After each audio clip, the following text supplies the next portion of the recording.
오늘 시간 함께 말씀 보도록 하겠습니다. 사무엘상 4장입니다. 제가 가진 성경으로 구약 414면에 있습니다. 사무엘상 4장 1절에서부터 11절까지 말씀인데요. 우리 한 절씩 교독하겠습니다. 제가 먼저 1절 읽겠습니다. 사무엘의 말이 온 이스라엘에 전파되니라. 이스라엘은 나가서 블레셋 사람들과 싸우려고 에베네셀 곁에 진치고 블레셋 사람들은 아벡에 진쳤더니 블레셋 사람들이 이스라엘에 대하여 전열을 벌이니라. 그 둘이 싸우다가 이스라엘이 블레셋 사람들 앞에서 패하여 그들에게 전쟁에서 죽임을 당한 군사가 4,000명 가량이라. 백성이 진영으로 돌아오매 이스라엘 장로들이 이르되 여호와께서 어찌하여 우리에게 오늘 블레셋 사람들 앞에 패하게 하셨는고 여호와의 언약궤를 실로에서 우리에게로 가져다가 우리 중에 있게 하여 그곳으로 우리를 우리 원수들의 손에서 구원하게 하자 하니 이에 백성이 실로에 사람을 보내어 그룹 사이에 계신 만군의 여호와의 언약궤를 거기서 가져왔고 엘리의 두 아들 홈니와 비느하스는 하나님의 언약궤와 함께 거기에 있었더라. 여호와의 언약궤가 진영에 들어올 때에 온 이스라엘이 큰 소리로 외치매 땅이 울린지라. 블레셋 사람이 그 외치는 소리를 듣고 이르되 히브리 진영에서 큰 소리로 외침은 어찌 됨이냐 하다가 여호와의 궤가 진영에 들어온 줄을 깨달은지라. 블레셋 사람이 두려워하여 이르되 신이 진영에 이르렀도다 하고 또 이르되 우리에게 화로다. 전날에는 이런 일이 없었도다. 우리에게 화로다. 누가 우리를 이 능한 신들의 손에서 건지리요. 그들은 광야에서 여러 가지 재앙으로 애굽인을 친 신들이니라. 너희 블레셋 사람들아 강하게 되며 대장부가 되라. 너희가 히브리 사람의 종이 되기를 그들이 너희의 종이 되었던 것 같이 되지 말고 대장부 같이 되어 싸우라 하고. 블레셋 사람들이 쳤더니 이스라엘이 패하여 각기 장막으로 도망하였고 살육이 심히 커서 이스라엘 보병에 엎드러진 자가 3만 명이었으며. 우리 함께 읽겠습니다. 하나님의 궤는 빼앗겼고 엘리의 두 아들 홈니와 비느하스는 죽임을 당하였더라. 아멘. 할렐루야. 우리 앞뒤 옆 사람과 함께 인사합시다. 참 잘 오셨습니다. 참 잘 오셨습니다. 네, 많이 은혜 받읍시다.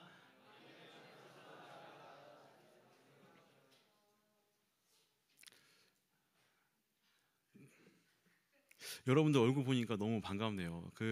요즘에 오늘 또 징검다리 휴일이어가지고 많이 또 자리가 빌 줄 알았는데 또 생각보다 많이 와서 제가 놀랬습니다.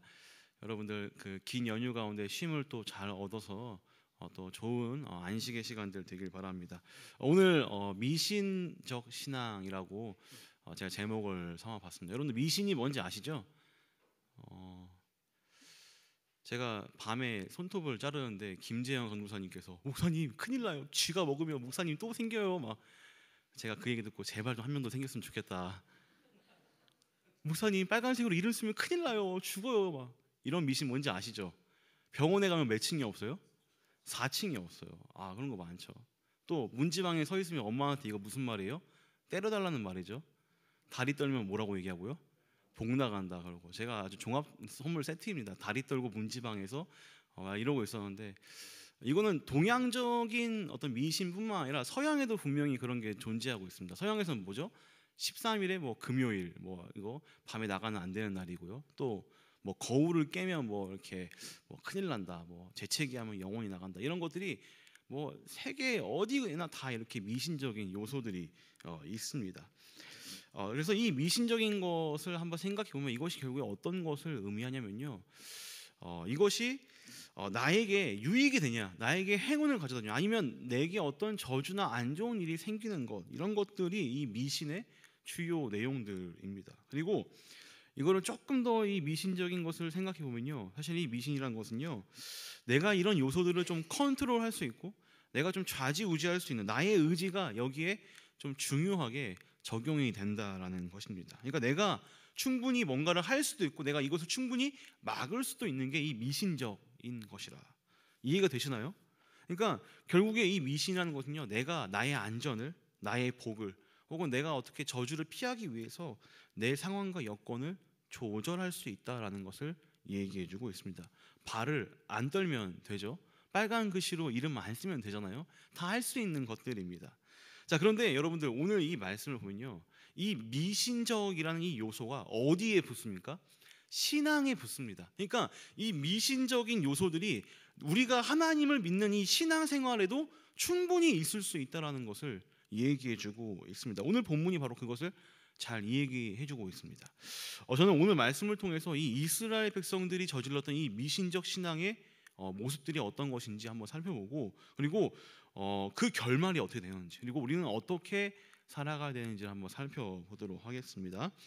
여러분들 성경을 보시면 4장을 한번 보시면 4장 1절 보시기 바랍니다. 4장 1절 보시면요, 여러분들 성경책 보세요. 성경책. 좋은 성경책은 어떻게 되어 있어요? 4장 1절이 나눠져 있습니다. 사무엘의 말이 온 이스라엘에 전파되니라라고 이렇게 단락이 끊어져 있고, 그리고 후반부부터 다시 이 문단이 나눠지고 있는데요. 이걸 보았을 때 4장 1절 전반부까지 이제 이야기가 마무리되고, 이제 이 후반부부터 새로운 이야기가 시작되는 겁니다. 그러니까 사무엘의 말이 온 이스라엘에 전파되었다라고 이제 다 끝나는 것이고, 새로운 이제 챕터로, 두 번째 챕터로 이제 들어가게 되는 것이에요. 근데 이 4장부터 7장까지가 이 새로운 이야기가 이제 시작이 되는데, 그 이야기의 중심이 뭐냐면 바로 언약궤, 하나님의 언약궤가 바로 중심적으로 이 세 장에 걸쳐서 나오게 됩니다. 시대적으로도 사실 이것은 우리가 좀 깊이 생각해봐야 될 게 있는데, 우리 사무엘상이 앞부분은 어느 시대라고 했었죠? 제가 사사기 시대, 사사 시대의 연속이라고 했습니다. 그래서 여러분들 한번 그 우리 신일교회에서 유초등부와 청소년부를 나오는 지체 혹시 있어요? 네, 성민 형제. 자, 마지막 사사가 누구입니까? 역시 우리 훌륭한 우리 또 신일교회 주니어 출신, 맞아요, 삼손입니다. 삼손. 사사기는요, 이 삼손을 마지막으로 해서 이야기가 마칩니다. 물론 그 뒤에 뭐 조금 뭐 여러 가지 이야기가 나오긴 하지만 삼손이 마지막으로 등장하는 이제 사사인데, 이 삼손 시대에 이 이스라엘을 강력하게 뭐 침범하기도 하고 통제하기도 했던 그 민족이 누구냐면 바로 오늘 말씀에 읽었던 이 블레셋이라는 그 민족이 바로 등장하게 됩니다. 그래서 이 삼손 때, 삼손이 무려 40년이나 통치를 했어요. 이 사사 시대를. 그 40년 동안 이스라엘은 이 블레셋의 압제 가운데 있었다라는 것이죠. 자, 이런 배경이 이제 4장의 배경입니다. 그래서 이제 이 블레셋이 다시 한번 이스라엘을 이제 한번 침략하러 전쟁을 일으킵니다. 오늘 그 말씀이 바로 오늘 말씀 1절과 2절에 나오고 있는데, 우리 1절 후반절과 2절 말씀을 보면요, 우리 함께 읽어보도록 하겠습니다. 함께 읽겠습니다. 시작. 이스라엘은 나가서 블레셋 사람들과 싸우려고 에베네셀 곁에 진치고, 블레셋 사람들은 아벡에 진쳤더니 블레셋 사람들이 이스라엘에 대하여 전열을 벌이니라. 그 둘이 싸우다가 이스라엘이 블레셋 사람들 앞에서 패하여 그들에게 전쟁에서 죽임을 당한 군사가 4,000명 가량이라. 자, 블레셋은 아벡에서, 그리고 이제 이스라엘 백성은 이제 에베네셀에서 진을 치고 있는데, 그 사이 거리가 한 4-5km 된다고 해요. 자, 근데 그곳에서 이제 첫 번째 전투가 벌어지는데, 그 전투에서 이스라엘이 패배합니다. 무려 4,000명이나 되는 그런 많은 숫자가 전사하게 되죠. 그래서 이 첫 번째 이 전투는 이스라엘의 패배로 끝이 나게 됩니다. 여러분들 뭐 운동을 하면 뭐 축구나 야구를 해도 지는 게임이 있잖아요. 질 수 있잖아요. 근데 그 지는 것에서 끝나는 것이 아니라 왜 진지를, 우리의 패배의 요인을 분석합니다. 근데 오늘 이 이스라엘 장로들도 오늘 이 전투, 이 블레셋과의 전투의 패배의 원인을 곰곰이 생각하다가 어디에 결론을 이루냐? 바로 이런 결론을 이루어요. 무엇이냐? 하나님이 없어서, 하나님 때문에 우리가 진 것이다. 이렇게 패배의 요인을 분석하게 됩니다. 3절 말씀 이렇게 얘기하고 있는데요. 제가 한번 읽어보겠습니다. 빨간 글씨만 읽을게요. 여호와께서 어찌하여 우리에게 오늘 블레셋 사람들 앞에 패하게 하셨는고? 이유가 뭐예요? 원인이 뭐예요? 여호와께서 어찌하여. 여호와께서 어찌하여. 이걸 좀 약간 의역하면요, 이렇게 설명할 수 있습니다. 여호와께서 패배하게 내버려 뒀다. 이렇게 얘기할 수도 있는 것이에요. 하나님이 우리의 전쟁에서 손을 놓고 있었다. 그러니까 패배의 원인이 뭐 블레셋이 잘 싸워서 블레셋의 군대가 막강해서 이런 이유가 아니라 하나님이 이 전쟁을 손 놓고 있고 우리를 지게끔 그냥 내버려 뒀다라는 이렇게 해석을 하고 있습니다. 제가 어렸을 때 초등학교 5학년 때 이제 제가 농구를 좀 오래 했다고 얘기했잖아요. 농구 이제 초등학교에서 이제 했는데 제가 좀 공 좀 던졌습니다. 근데 이제 제 친구 중에 좀 호기로운 친구 한 명 있는데 걔도 같이 농구했던 멤버인데 걔가 이제 읍내에 있는 초등학교 5학년 애들을 농구 시합을 한 거예요. 가지고 그 이제 읍내에 있는 초등학교 큰 초등학교랑 저는 이제 저 시골에 있는 석천 초등학교라고 있어요. 아시는 분이 있을 거예요. 저기 끄트머리에 있는 그 총구성 학교인데 우리가 이제 그 읍내 학교로 초등학교로 원정을 갔습니다. 5학년 대 5학년 딱 5명 갔는데 아니 그 읍내 친구들이 우리들 키보다 한 머리 하나는 더 큰 거예요. 다 막 뭐 골리앗 같은 친구들 막 그런 친구들인데 우리는 뭐예요? 다 메뚜기 같이 조그매가지고 막 이렇게 빌어먹고 오고 막 그런 친구들만 이렇게 모아놓은 거예요. 공 좀 던졌는데도. 그래서 거기서 농구를 했는데 어떻게 됐을까요? 저희가 정말 그 뭐 30분 내내 2골인가 3골밖에 못 넣었어요. 그러니까 완전히 참패를 했습니다. 우리가 우리 동네에서 우리 학교에서는요 잘하는 애들이었어요. 근데 거기서 가니까 뭐 바닥도 흙바닥이고 뭐 온전하지 못하고 골대도 좀 다른 것 같고 그래서 완전히 패배했던. 그러니까 걔네들이 잘해서 이긴 게 아니라 우리가 너무 못한 거였어요. 더 심한 건 뭔지 알아요, 여러분들? 그 농구 게임을 우리 부모님이 보러 왔다는 거예요. 얼마나 창피하던지. 아무튼 그런 일이 있었습니다. 여러분들 패배의 원인은 상대방이 잘해서 뭐 그런 이유도 있지만 어떤 이유도 있냐? 우리가 못해서, 내가 못나서, 내가 그거를 잘 하지 못해서 지는 경우도 비일비재하다는 것이죠. 사실 이 이스라엘의 모습이 바로 이랬습니다. 이들은요 사실 뭐 기능적으로나 뭐 민족적으로나 뭐 제대로 된 게 하나도 없던 그런 시기였습니다. 그들에게 뭐 왕이 있기를 했습니까? 사사가 누구였어요? 삼손이었어요. 그 사고뭉치 삼손이 사사였습니다. 엘리는 어땠습니까? 그 자식들을 앞가림도 못하는 엘리가 제사장이었습니다. 뭐 물론 뭐 사무엘이 등장해서 이제 뭐 좀 청출하람 했지만 그 당시에 그 민족 이스라엘 민족은요 정말 자신들의 소견에 그냥 옳은 대로 행동했던 정말 그런 아주 형편없는 사람들이 바로 이 이스라엘 사람들이었다는 것이죠. 그래서요 여러분들 이들이 이렇게 전쟁에서 졌습니다. 이들이 전쟁에서 아주 뭐 참혹하게 패배를 했던 것이죠. 자 그런데 사실은 평소 같으면 이 이스라엘은요 이렇게 뭔가 전쟁에서 지거나 자신들에게 어떠한 잘못된 일이 생기거나 그러면요 어떻게 했냐면요 뭐 여호수아 시대 뭐 혹은 출애굽 시대까지 올라가면요 이들은 전쟁에서 패하거나 어떠한 일이 있으면요 자신들에게 어떠한 잘못들 어떠한 과오가 있는지를 점검합니다. 그러니까 전쟁을 복귀하면서 그러니까 이 패배의 요인을 혹시 우리들에게 어떠한 이유가 있지 않았나? 내가 어떠한 영적인 이유가 있지 않느냐라는 것을 확인한다는 것이죠. 그러니까 아이성 전투에서도 그랬고요. 수많은 전투 중에서도요. 이 이스라엘의 백성들 선조들은요. 졌다. 그러면 우리가 왜 졌지? 뭐 잘 싸웠다 이렇게 끝내는 것이 아니라 우리가 졌어? 아니 이게 어떻게 된 일이야? 우리에게 무슨 일이 있는 거 아니야? 아니 우리가 왜 전쟁에서 지지? 우리 하나님은 뭘 하고 계시지? 우리가 지금 뭔가 잘못해서 이렇게 된 것이 아닌가라고 스스로를 반성하고 스스로를 돌아보는 시간들이 늘 있었다는 것입니다. 자 그런데 지금 오늘 이 이스라엘의 전쟁, 이 블레셋과의 전쟁은 어땠습니까? 이 장로들은요 이 패배의 원인을 누구로 돌리고 있습니까? 하나님에게로 돌리고 있는 것입니다. 자신들에게 잘못된 이유가 자신들이 뭔가 잘못한 게 있는가 이거를 확인하는 것이 아니라 하나님이 안 싸워서 하나님이 우리와 함께 하지 않아서 지금 졌다라고 이렇게 얘기하고 있는 것입니다. 그리고 여러분들 이 패배를 어떻게 만회하려고 하고 있냐면요 4장 3절 말씀 한번 우리 같이 읽어보도록 하겠습니다. 함께 읽겠습니다. 시작.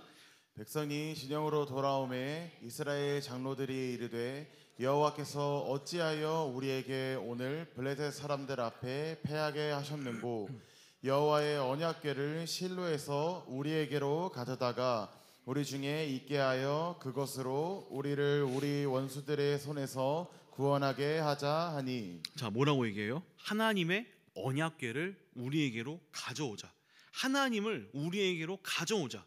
이걸 이 빨간 글씨 우리에게로 가져다가 이 원어를 보면 이렇게 쓰고 있습니다.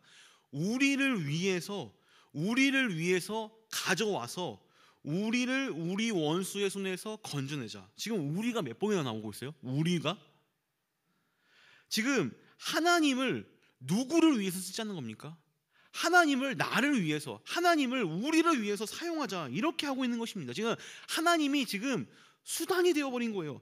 하나님이 나를 위해서 와야 된다는 것입니다. 나의 안전을 위해서, 나의 승리를 위해서 하나님이 와야 된다는 그러한 얘기를 하고 있는 것이죠. 여러분들, 이게 미신적 신앙입니다. 다른 게 미신적이 아니라 이게 미신적이에요. 하나님을요, 내가 수단으로 쓰는 겁니다. 하나님을 내가 도구로 쓰는 것이 바로 이 미신적 신앙이라는 것입니다. 이스라엘의 영적 상태가 그랬습니다. 하나님을 위해서 존재하는 그들이 아니라, 하나님을 위해서 찬양하는 존재로 살아가는 그들이 아니라, 그들의 승리를 위해서, 그들의 안전을 위해서 하나님을 썼다라는 것입니다. 바뀌어 있어요. 갑과 을이 바뀐 겁니다.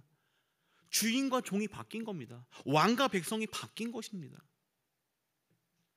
이것이 지금 이스라엘의 모습이라는 것이죠. 여러분들, 이러한 미신적 신앙의 결말은 어떻게 되는지 아십니까? 이 미신적 신앙의 결말은요, 아주 끔찍한 결말을 가지고 오고 있습니다. 그들은 그들의 의지대로, 의도대로 하나님의 언약궤를 실로에서 가지고 옵니다. 그리고 홈리와 비느하스도 같이 오게 되죠. 4절과 5절 말씀인데 우리 함께 읽겠습니다. 4절과 5절입니다. 시작. 이에 백성이 실로에 사람을 보내어 그룹 사이에 계신 만군의 여호와의 언약궤를 거기서 가져왔고, 엘리의 두 아들 홈리와 비느하스는 하나님의 언약궤와 함께 거기에 있었더라. 여호와의 언약궤가 진영에 들어올 때에 온 이스라엘이 큰 소리로 외치매 땅이 울린지라. 자, 이 미신적 신앙의 결과가 어떻게 되냐면, 첫 번째로 볼 때 이것은요, 그 이스라엘의 의도와는 전혀 다르게 방향이 흘러갑니다. 이 미신적 신앙의 결과 첫 번째는요, 그들이 의도했던 것과는 전혀 다르게 이 흐름이 나아가는 거예요. 언약궤가 이제 전쟁터에, 전장에 왔습니다. 그런데 그 언약궤가 오는 것을 보고요, 온 이스라엘이 큰 함성을 지릅니다. 그 소리가 너무나 커가지고 땅이 울릴 정도였어요. 그리고요, 그 소리가 너무나 커가지고요, 그 5km나 떨어져 있는, 그러니까 여기 독산동에서 소리를 쳤는데 너무나 크게 소리를 쳐가지고 저기 구디에 있는 사람들이 다 들을 정도로 그렇게 큰 소리가 울렸다는 것입니다. 이것은요, 이 큰 소리로 외쳤다는 것은요, 여리고 성이 함락되었을 때 그 함성을 외쳤다라는 그 말과 동일하게 쓰입니다. 이 함성은요, 이제 어디까지 생각하냐면요, 우리에게 이제 승리가 왔다, 우리 이제 이겼다, 이러한 확신에 찬 승리의 함성이었습니다. 이스라엘은 이제 거침이 없습니다. 그들이 패배의 원인으로 생각했던 하나님이 우리들에게 왔던 거예요. 그 하나님의 부재가 해결된 것입니다. 하나님이 일하실 것이고, 하나님이 우리를 도울 것이고, 이제 우리가 이길 것이라는 그러한 함성의 외침이 있었다는 것입니다. 여기까지는 좋습니다. 여기까지는 좋아요. 근데 여러분들, 이 함성을 듣고 누가 반응합니까? 그 적진에 있는 블레셋이 반응을 합니다. 블레셋이 이 함성을 듣고 이게 무슨 소리지? 이게 어떤 일이겠지? 저들에게 어떠한 일이 발생한 거지? 그것을 알아냅니다. 바로 그들 가운데 신이 왔다, 그들을 도울 신이 왔다고 그렇게 생각하는 것이죠. 블레셋 사람들도요, 그 같은 지역, 같은 권역에 살았기 때문에 이스라엘과 그 이스라엘의 신이 누군지 알았을 겁니다. 알았죠. 정확히는 몰랐습니다. 그 신은 애굽의 신들을 무찌르고 그들을 구원한 신이다, 그들의 신은 전쟁의 신이다, 이런 것들을 알았습니다. 자, 이러한 그 이스라엘 백성들의 그 사기 증진을 위해서 지금 그 많은 일들이 있었는데, 지금 이 블레셋 사람들은요, 지금 이 상황을 놓고서 이러한 이야기들을 하고 있습니다. 바로 우리 7절에서 또 9절까지 말씀 좀 긴데요, 우리 같이 한번 읽어보도록 하겠습니다. 지금 블레셋 사람들이 서로를 어떻게 지금 이야기하고 어떻게 그들을 지금 격려하고 있는지 한번 우리 7절부터 9절까지 한번 읽어보도록 하겠습니다. 시작. 블레셋 사람이 두려워하여 이르되 신이 진영에 이르렀도다 하고, 또 이르되 우리에게 화로다, 전날에는 이런 일이 없었도다. 우리에게 화로다, 누가 우리를 이 능한 신들의 손에서 건지리요. 그들은 광야에서 여러 가지 재앙으로 애굽인을 친 신들이니라. 너희 블레셋 사람들아, 강하게 되며 대장부가 되라. 너희가 히브리 사람의 종이 되기를 그들이 너희의 종이 되었던 것 같이 되지 말고 대장부 같이 되어 싸우라 하고. 뭐라고 얘기하고 있죠? 7절에서부터 우리에게 화로다, 우리에게 화로다. 사실 이 멘트는요, 블레셋 사람들이 나와야 될 멘트가 아니라 이스라엘 백성들이 패배했을 때 고백해야 됐던 그 멘트를 지금 블레셋 사람들이 쓰고 있습니다. 그들은 지금 9절에 서로 이렇게 격려하고 있습니다. 블레셋 사람들아, 세 번 쉬운 성경으로 제가 한번 준비해봤는데요. 어떻게 얘기하고 있냐면요, 블레셋 사람들아 용기를 내어라, 사나답게 싸우라. 전에 히브리 사람들은 우리의 노예이지 않았는가? 이제 사나답게 싸우자. 그렇지 않으면 너희는 그들의 노예가 될 것이다. 용기를 내서 싸우라. 사나이답게 싸우라. 자유를 위해서 싸우라. 좀 여러 가지 얘기하는 시간이 없는데 얘기해드릴까요? 알았어, 얘기해줄게. 저희 제가 경북 영천 군수사령부 예하 탄약사령부 제2탄약창 4경비중대 1수대장이었습니다. 다시 한번 얘기해봐요. 어떻게 됐다고요? 예, 알겠습니다. 감사합니다. 네. 근데 중대별 체육대회를 하는데, 축구대회를 하는데 6개월 내내 했어요, 축구대회를. 근데 저희가 딱 한 번 졌습니다. 딱 한 번. 근데 그 딱 한 번 질 때가 언제 졌냐? 김몽룡 중위가 휴가 갔을 때. 자랑이 아닙니다. 제가 잘한 게 아니에요. 저는요, 창 본부에서 축구를 하는데 아이들에게, 이제 우리 축구 선수들에게 어떻게 했냐? 사기를 증진하기 위한 수단과 방법을 다 썼습니다. 일단 저희 중대에서 본부까지 가는데 차 타고 한 15분 걸려요. 그러면요, 그때 정말 제일 신나고 제일 비트가 빠른 노래를 10분, 15분 내내 틀어줍니다. 그럼 애들이 막 흥분을 합니다. 막 서로 막 떼창을 부르고, 그리고 딱 도착을 해요. 그러면요, 저는요 화이팅을 한 번만 하지 않습니다. 여러분, 제가 주여 삼창 하는 거 봤죠? 이거 사실은 제가 화이팅을 외쳤던 약간 끌어오르면서 시작된 것이었습니다.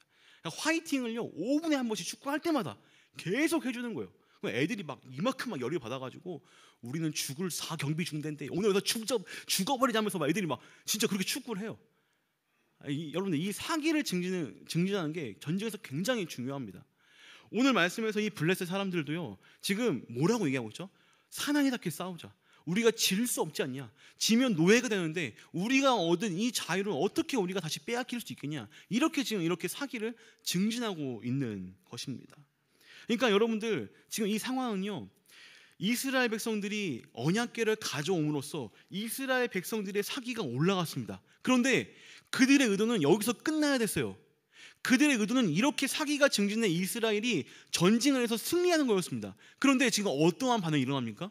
이 이스라엘 백성들의 사기가 올라감으로써 블레셋 사람들의 사기도 덩달아 올라간 것이었어요. 여기까지는 의도하지 않았던 것이죠. 여기까지는 예상하지 못했던 것입니다.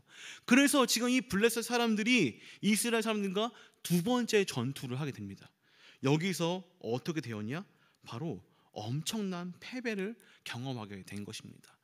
이 미신적 신앙의 결과는요, 전쟁의 패배를 가져왔고요, 그리고 그 패배를 통해서 하나님의 심판이 이루어지기도 했습니다. 첫 번째 전투에서는요 4,000명이 죽었습니다. 4,000명. 근데 여러분들, 이 두 번째 죽음에서는요 3만 명이나 되는 많은 사람이 죽었습니다. 거의 7배나 되는 사람의 수가 죽은 것이었어요. 거의 여기서 근데 여러분들 숫자 7이 의도하는 게 성경에서 그냥 의도한 게 아니라 이것은요 완전한 패배, 정말 어떻게 할 수 없는 그러한 패배를 당했다는 것을 보여주고 있는 것입니다. 또 여러분들, 여기서도 누가 죽습니까? 바로 우리가 알고 있는 제사장의 아들 홈니와 비느하스가 죽게 되는 것입니다. 하나님이요 2장에서부터 계속 얘기했던 것이 무엇입니까? 이 홈니와 비느하스가 같은 날에 같은 시간에 죽임을 당한 것이다. 지금 그 심판이 바로 오늘 이 전투를 통해서 이루어지게 된 것입니다. 이러한 이스라엘의 영적 상태, 그리고 그것에 대한 심판이기도 했죠. 마지막 세 번째로, 이러한 미신적 신앙의 결과로서 이스라엘은요 여호와 하나님의 언약궤를 빼앗기게 됩니다. 우리 함께 11절 말씀 한번 읽어보도록 하겠습니다. 11절입니다. 시작. 하나님의 궤는 빼앗겼고 엘리의 두 아들 홈니와 비느하스는 죽임을 당하였더라. 하나님의 궤를 빼앗겼습니다. 이건요, 뭐 민족적인 수치이기도 하면서요, 영적 심장을 잃어버린 것 같은 그러한 일이 생긴 것입니다. 우리에게는 이런 일이 있었는가라고 했을 때, 어떤 영적인 뭐 동력, 영적인 심장을 잃어버렸을 때 아무래도 코로나 때가 되겠죠. 여러분들 코로나 때 교회 못 나왔잖아요. 여러분들 기분 어땠습니까? 좋았어요? 좀 허전하지 않았나요? 교회가 저 있는데 교회를 가지 못하는 그런 상황들, 여러분 우리가 어떻게 그걸 받아들였습니까? 실로도 마찬가지예요. 실로, 이 언약궤가 있었던 그 제사장 무리가 있었던 실로의 그 땅도 마찬가지예요. 이 언약궤를 빼앗긴 그날 이후에 이제 실로는요, 더 이상 영적인 어떤 기능을 할 수 없는 곳이 되었습니다. 그러니까 마치 여기는요, 이제 그냥 박물관이 된 거예요. 그냥 기념관이 된 것입니다. 성막은 있지만 거기에 가장 중요한 그 언약궤가 없어요. 하나님의 임재라고 하는 그곳이 그 땅에 이제 더 이상 없게 되는 것입니다.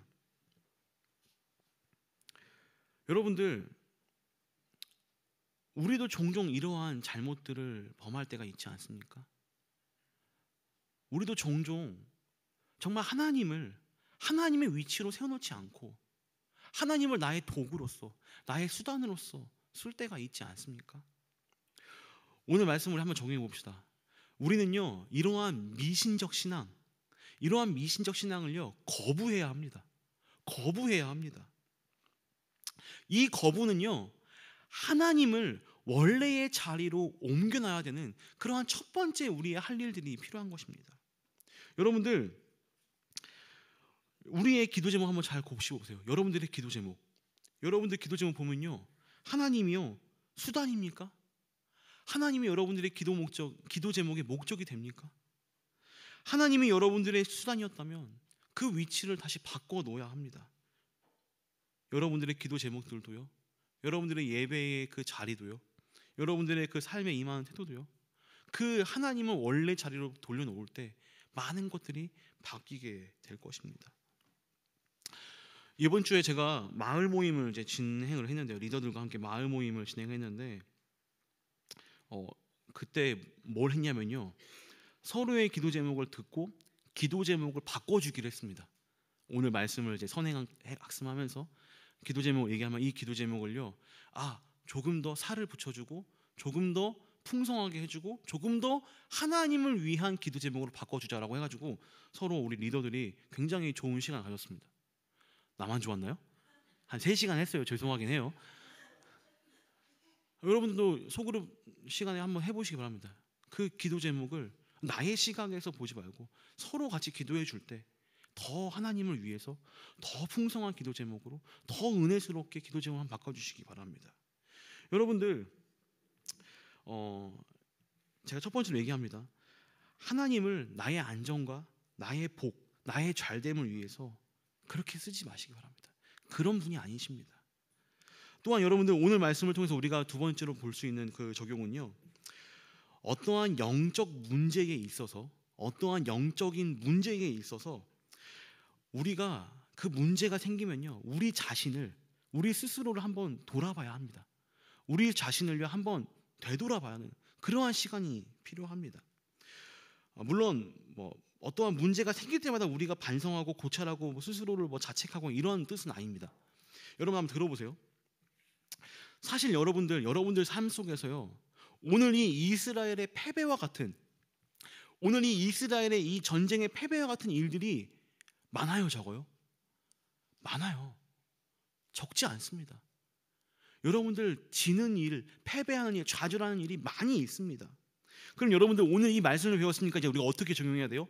야, 너 임마, 너 임마는 죄송합니다. 너 자식아, 너 질 때마다 무릎 꿇고 회개해.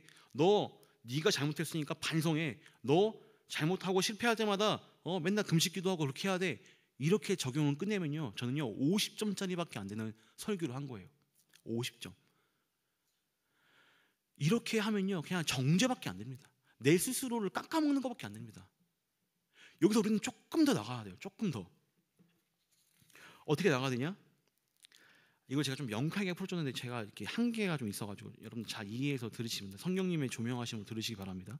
여러분들, 이런 인간의 실패, 이스라엘의 미신적 신앙, 이것은요 수많은 사람들이 죽었고요. 언약궤가 빼앗겼고요. 제사장이 죽임 당했습니다. 근데 여러분들, 이러한 상황 속에서 하나님은 무엇을 하고 있었냐? 하나님은 어떤 일을 하고 있었냐? 우리는 여기에 한번 집중해 봐야 합니다. 여러분들, 이스라엘은 졌습니다. 패배했습니다. 그런데 이것은요, 하나님의 뜻이기도 했어요. 하나님의 심판이기도 했습니다. 분명합니다. 그런데 여러분들, 이 전투에서요, 하나님이 지셨습니까? 하나님이 패배한 겁니까? 아니에요. 그건 아니에요. 또 여러분들, 조금 더 나아가 볼게요. 이스라엘이 패배했습니다. 근데 여러분들, 그들이 멸망했습니까? 그들이 완전히 재기불능의 그런 완전히 그냥 폭삭 망해버렸습니까? 그것도 아닙니다. 여러분들, 그들에게, 그 이스라엘에게 이 패배가, 이 실패가, 이 좌절이 필요했던 것입니다. 그것이 필요했던 것이에요. 언약궤를 빼앗기는 그런 수치가, 그런 쪽팔림이 그 민족 가운데 있었어야 합니다. 아니, 우리가 장자의 민족이고, 아니, 우리가 하나님의 아들들이고, 아니, 우리가 매년마다 그렇게 예배 드리는데 어떻게 하나님이 우리를 떠나갈 수 있냐? 어떻게 언약궤를 빼앗길 수 있냐? 그런 수치가, 그런 부끄러움이 그들에게 필요했던 거예요. 단순한 그 심판을 넘어서서 이제 우리는 좀 그런 수준을 넘어서야 합니다. 여러분들, 한번 생각해 보세요. 아빠가 아들에게 잘못했다고 맨날 때려요. 엄마가 얘 잘못했다고 맨날 잔소리합니다. 그럼 얘네 딸이 뭐라고 얘기해요?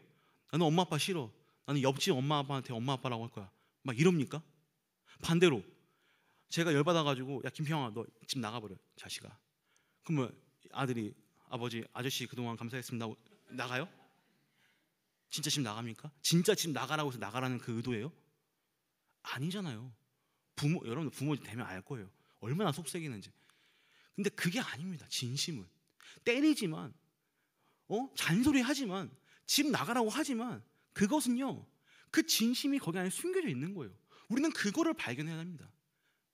이해가 되시나요? 하나님이요, 왜? 아니, 만군의 하나님이 왜 자신의 언약궤를 저들에게, 이방 사람들에게 빼앗기면서까지 그러한 수치와 부끄러움을 그들에게 왜 주었습니까? 하나요, 정신 차려라. 다시 돌아와라. 회복해라. 너의 하나님이 어떤 분인지 너희 좀 알아라. 이것을 얘기하기 위해 그 자리까지 간 것입니다. 여러분들, 예수님은 어때요? 예수님은요, 아니, 하나님이에요. 하나님의 아들입니다. 12군단도 더 되는 사람들을 데리고 와서 로마 그 제국을 그냥 멸절시킬 수 있는 하나님이요, 죽으셨어요. 쪽팔림을 당했어요. 아무것도 못하고 죽으셨어요. 왜요? 그 자리까지 가야 됐으니까. 그 자리에서 죽어야지 하나님이 우리를 얼마나 사랑하는지를 우리에게 알게 하실 수 있으니까 그 자리까지 간 것입니다. 여러분들, 하나님은요, 그런 분이세요. 여러분들, 하나님을요, 내 그냥 성공의 도구로, 내 어떤 인생의 어떤 좋은 분으로, 그냥 잘 되는 그런 수단으로, 그 정도로만 쓰지 마세요. 물론 그것도 가능하지만, 그거 아무것도 아니지만, 여러분들 인생에 그런 하나님을 정말 맛보시길 바랍니다. 말씀을 정리하겠습니다. 여러분들, 영적 문제와 어떤 이상 징후가 있으면요, 반드시 자기 반성이 필요합니다. 실패에도요, 분명히 자신에 대한 고찰이 필요하긴 합니다. 그런데 여러분들, 이것이 전부가 아닙니다. 이 실패를 통해서 하나님이 여러분들을 어떻게 끌고 가실지, 이 좌절을 통해서 하나님이 여러분들을 어디를 이끌어 가실지를 여러분들 기대하셔야 합니다. 여러분들, 그런 하나님은요, 기대해도 좋습니다. 기대해도 돼요.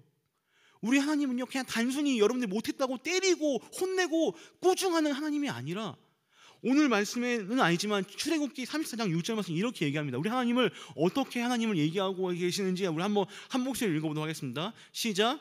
여호와께서 그의 앞으로 지나시며 선포하시되, 여호와라 여호와라, 자비롭고 은혜롭고 노하기를 더디하고 인자와 진실이 많은 하나님이니라.